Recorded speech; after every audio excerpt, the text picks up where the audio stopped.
चुड़ैलों का खौफनाक कुआं और एक प्यासा मुसाफिर।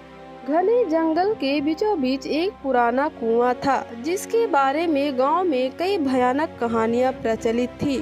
कहते थे कि वह कुआं चुड़ैलों का बसेरा है जहां रात के अंधेरे में जाने वाले कभी लौटकर नहीं आते। लेकिन कोई ठोस सबूत न होने के कारण ये कहानियां सिर्फ अफवाहों की तरह लगती थी। एक दिन एक मुसाफिर जो दूर के गांव से आया था जंगल से गुजर रहा था। गर्मी की तपिश और सफर की थकान से उसकी हालत खराब हो चुकी थी। पानी की तलाश में भटकते भटकते उसकी नज़र उस कुएं पर पड़ी।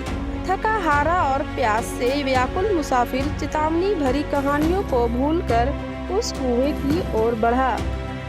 कुआं बाहर से देखने में साधारण लग रहा था, लेकिन जैसे ही मुसाफिर ने बाल्टी खींचने के लिए रस्सी पकड़ी उसे एक अजीब सी सिहरन महसूस हुई। चारों ओर सन्नाटा था और हवा में एक अजीब सी ठंडक थी। जैसे ही उसने बाल्टी नीचे डाली उसे ऐसा लगा कि किसी ने उसके कंधे पर हाथ रखा हो। घबराकर उसने पीछे देखा, लेकिन वहाँ कोई नहीं था।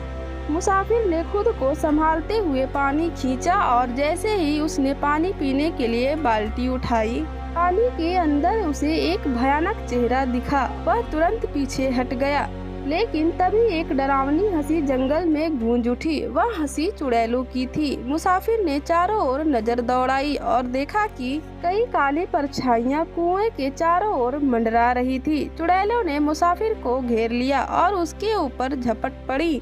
वह चिल्लाया, लेकिन उसकी आवाज जंगल के सन्नाटे में गुम हो गई। सुबह गांव वालों को मुसाफिर का सामान कुएं के पास मिला, लेकिन उसका कोई निशान नहीं था। गांव में यह कहानी और फैल गई कि वह कुआं सच में चुड़ैलों का घर है। आज भी कोई उस कुएं के पास जाने की हिम्मत नहीं करता।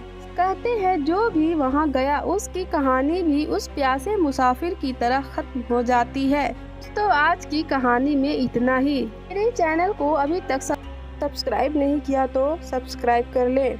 मेरी कहानी को यहाँ तक सुनने के लिए आपका धन्यवाद।